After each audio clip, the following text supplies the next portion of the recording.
हाय नमस्कार। मैं मनोरंजन मिश्रा बोल रहा हूँ।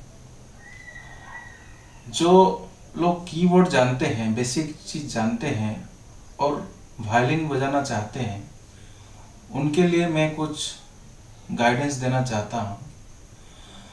अक्सर आप लोग जानते हैं कि कीबोर्ड एक ऐसा चीज़ होता है जिसमें 60 नोट्स होता है, क्योंकि अनुमद्र सप्तक, मद्र सप्तक, मध्य सप्तक, तार और अनुतार सप्तक, और हर एक सप्तक में 7 नोट और तमाम 12 नोट्स होता है।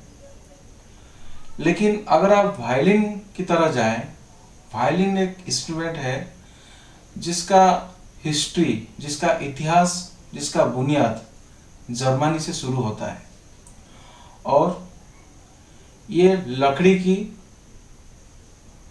एक वैक्यूम से बनाया जाता है जिससे साउंड निकलता है। स्ट्रिंग और लकड़ी की संयोग से वायलिन है। दूसरी बात है, अगर हम देखें सितार और वीणा, वो भी स्ट्रिंग इंस्ट्रूमेंट है और वायलिन भी स्ट्रिंग इंस्ट्रूमेंट है, लेकिन वायलिन जो है वो की हेल्प से साउंड निकलता है। और मैं आपको कुछ चीज बताना चाहता हूं, स्ट्रिंग इंस्ट्रूमेंट और कीबोर्ड में फर्क क्या होता है। जैसे कि 1 और 2 के बीच में एक संख्या होता है 1/2, 2/3, 3/4, जिसको संगीत शास्त्र में श्रुतियां कहते हैं, श्रुति। तो वायलिन और सितार, वीणा, इसमें क्या होता है, जो श्रुतियां वो भी आता है। जैसे कि आपको एक एग्जाम्पल की तरह दिखाता हूं, जैसे कि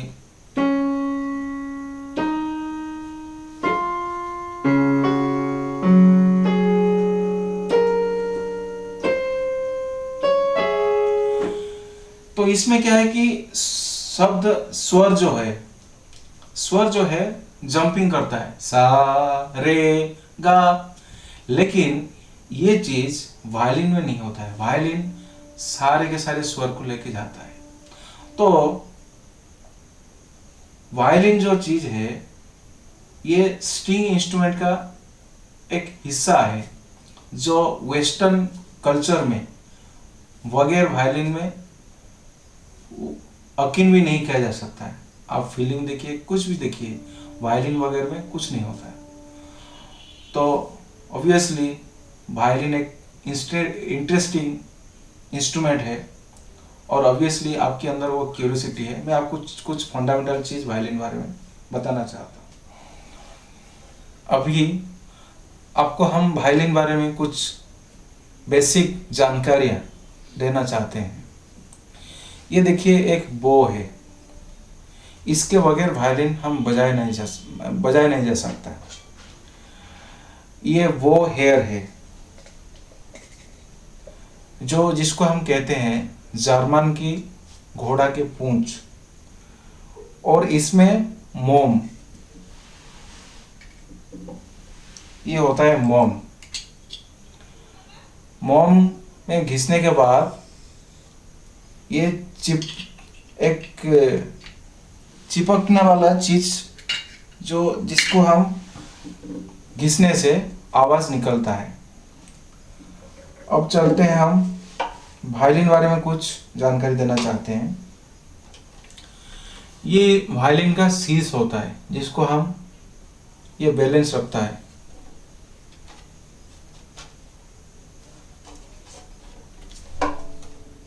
ये है शीश वायलिन का। उसके बाद ये आता है नोट, जिसको हम कहते हैं कीज, नोट्स। और ये आता है स्ट्रिंग। 4 स्ट्रिंग होते हैं। और ये होता है फिंगर बोर्ड।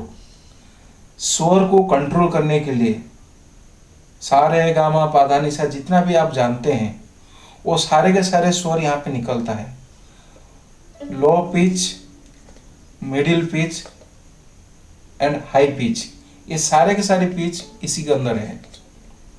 उसके अलावा इसको कहते हैं बेली, जिसके बदौलत आवाज निकलता है, और ये होता है इसका मेजर बॉडी। उसके बाद ये जो होता है साउंड हॉल है, ये साउंड हॉल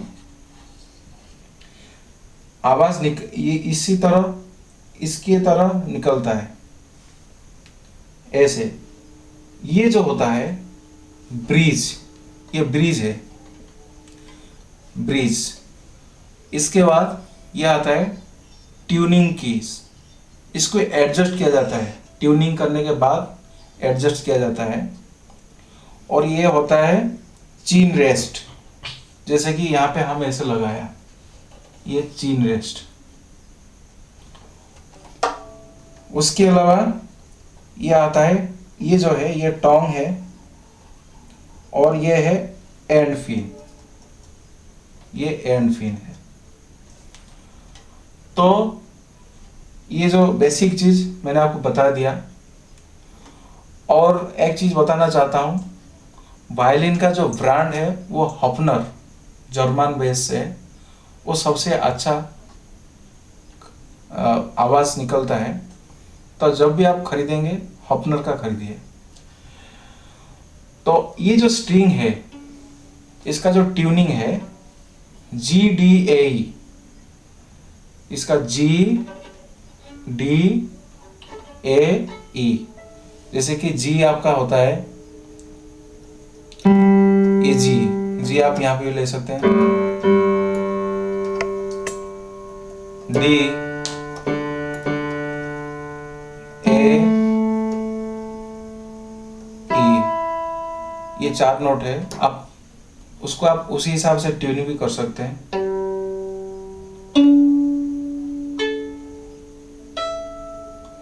और इसके बाद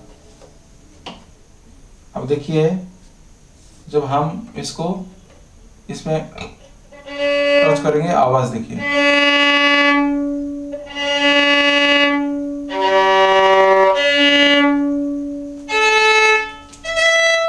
और एक चीज यहाँ पे एडजस्टमेंट किया जा सकता है।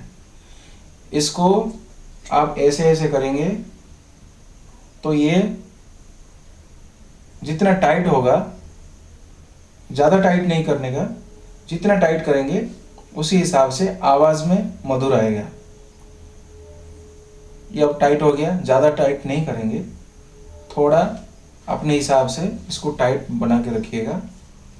उसके बाद इसको ऐसे पकड़ा जाता है, ये फिंगर एरिया है, फिंगर बोर्ड कहते हैं। और इसको ऐसे रखेंगे, चीन रेस्ट, चीन के साथ एडजस्ट करके रखिएगा।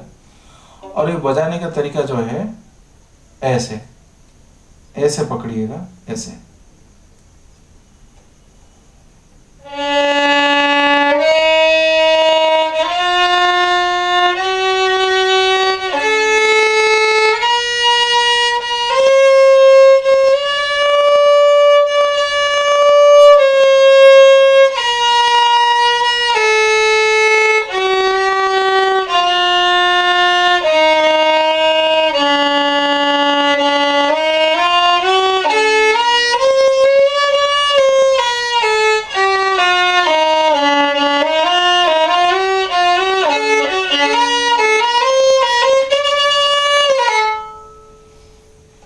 तो वायलिन का ये जो है बेसिक फंडामेंटल मैं अगले सीरीज में आपको बताने वाला हूँ।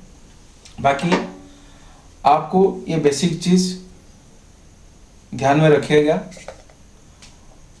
अगर आप वायलिन ट्यूनिंग करना सीख गया और उसका बेसिक फंडा जान लिया, तो आप याद रखिए वायलिन का 10% नॉलेज आपके अंदर आ गया।